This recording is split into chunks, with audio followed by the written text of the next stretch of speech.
Hey friends, welcome back to the Godspeed Garage. It's cold, but today we're going to be installing some accessories on the old Sniper EFI.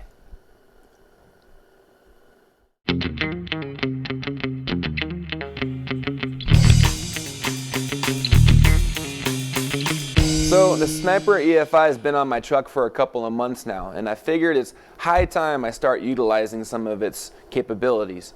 One of the things that's super easy to wire up is it has the ability to control an electric fan. It even has the ability to control two separate electric fans. Now you can still run your electric fan using one of those probe deals that goes through the radiator.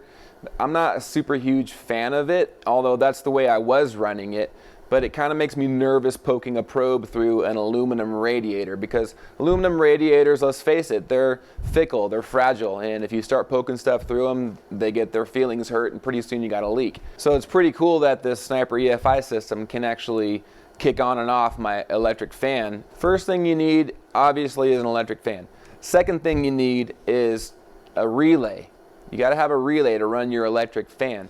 And you can find these 30 to 40 amp 12 volt relays anywhere online. Mr. Gasket has one. It's part number 40100G, as in gangster, just like me. And that one will run you about 15, 16 bucks, somewhere in there. I went with JEGS. This is part number 10557. So I bought this relay for about $13 or so off of JEGS.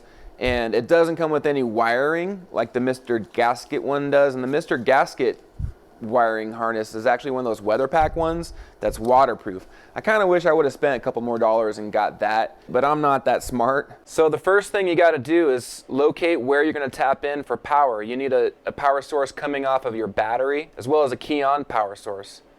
Then you'll need to disconnect your battery. Whenever you're working on electrical stuff, you got to disconnect the battery, because otherwise you run a risk of blowing circuits, maybe blowing wires, lighting the whole thing on fire, shocking yourself, welding your tools together. And then as far as hooking up the fan to the system, the blue wire coming off of your accessory wiring on the Sniper EFI is going to go to post number 85 on the relay.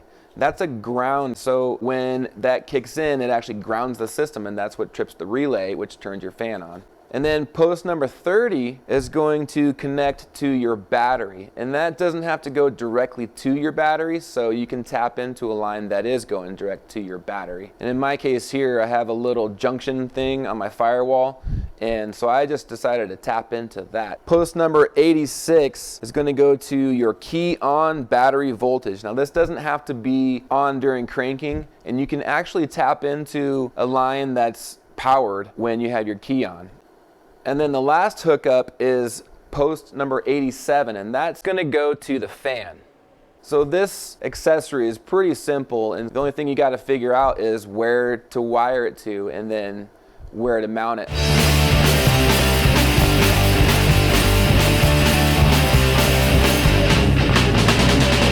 have you been? What are you doing here? Whoa, let me get this clear. You're in, you say, to watch the band play violin. No, you ain't made better odds, so you changed. What do you know? She likes punk rock now. Just goes to show you never know how things might turn out.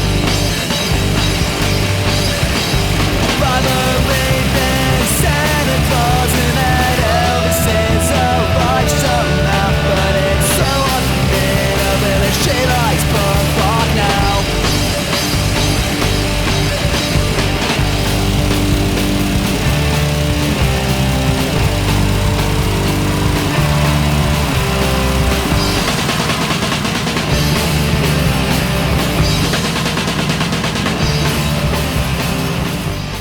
So the fan's working. You can see it got up to 190, then the fan kicked on. It's pretty cool that this thing has that function, and you can actually set yours to come on at whatever temperature you want. And if you're running two fans, you can set the second one to come on at a separate temperature, and they'll both kick on when they're supposed to, when you have them set for. This, I think I have my thermostat is either 185 or 190. I mean, who can remember? With the fan on, it should kick on at 190, and it should stay around 200, which for a small block Chevy, I like to keep it somewhere between 190 and 210. That's kind of where it wants to be. So 200 is a happy medium for this motor. So now it's time to tackle the second accessory, which again isn't vital for this system to run, but it's something just for my own peace of mind that I think you should run with this system, and that is installing a fuel pressure gauge. Now this system is rated to about 58.5 psi, I think is what I saw, just under 60.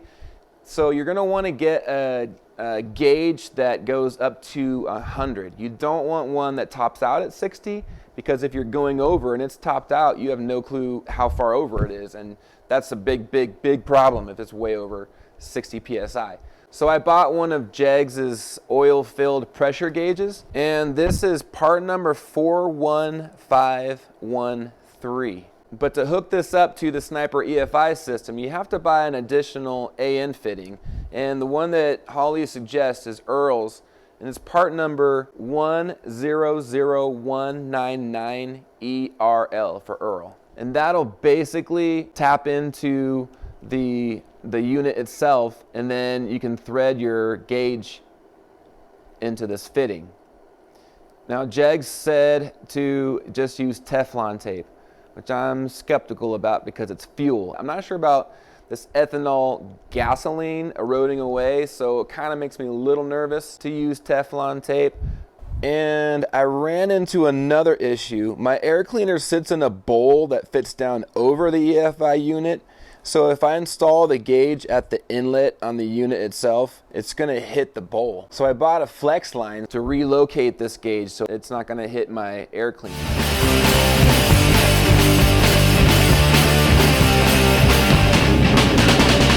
How have you been?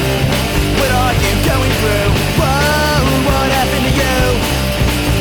I see you there. You cut and dyed your hair, but that don't mean a thing to me, 'cause I don't care. What do you know? She likes punk rock now. It just goes to show you never know how things might turn out. The love of Raven, Santa Claus, and that Elvis is. Boy, that just barely clears it. I'm not going to be able to read it unless I take the air cleaner off. So now let's fire it up and let's check for leaks. All right, well that's holding, it looks like about 45. Maybe that fuel pump's bad, I'm not sure. I'll have to call HOLLEY and check that, see if that's within their tolerances. But we're clearing the bracket there, just barely, and I don't see any leaks. So when I fired my truck up, that fuel gauge actually dropped down to 0, which obviously isn't right since my truck was running.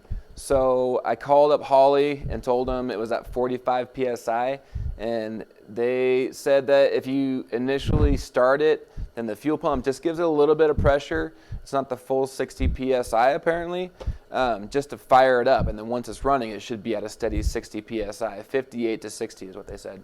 So when I fired it up and it said 0 and my engine was still running, obviously something was wrong, so figured out it was the gauge was defective. So I called up Jegs, and the good people at Jegs, they are sending me out a new gauge, and the old gauge is going back, and they're going to crisscross in the mail. They totally took care of it, so good job, Jegs. I'm not sure I'm going to like it sitting underneath the bowl for my air filter. I'd kind of like to be able to just glance at it and see that it's good without having to take the whole air filter off. So I might end up just getting that male fitting and just making it work. I think I figured out a way to have a mounting bracket to mount it to my firewall, which is just slightly cooler than using zip ties. So thanks for watching. Make sure you give it a thumbs up if you liked it, subscribe, and comment and share with your friends and all that stuff. We'll see you next time. You don't want to see me angry. Well, I'm a baby, Santa Claus, and that Elvis is a life somehow, but it's so hard for me to be the shit like punk rock now.